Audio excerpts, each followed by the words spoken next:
Well, first of all, I'm incredibly grateful to Forbes for inviting me today. It's a difficult day for me generally to do anything on the anniversary of September 11th, where I was a first responder that day at the World Trade Center and lost so many colleagues and friends. And so, to wake up this morning to a bright blue sky, very similar to 9/11.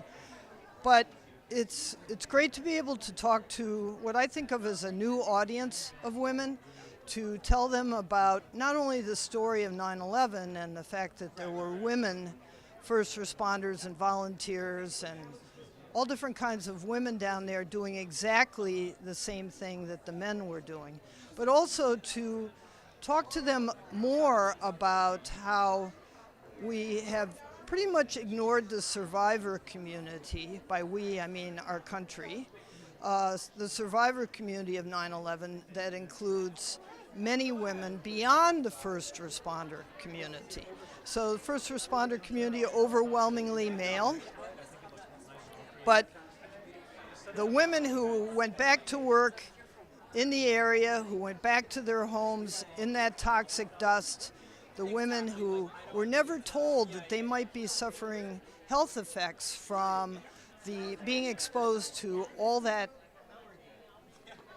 I don't want to say the word, down at the World Trade Center. Basically our government saying it's safe to go back when it was not safe to go back. So I'm hoping that, by raising that awareness, that there'll be women in the audience today who will take on the charge to, find out more about women, to look for women in every story.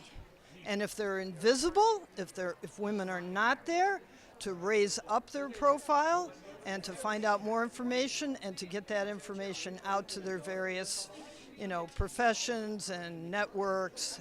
Because, this doesn't just affect the women who were exposed to 9/11 toxic dust.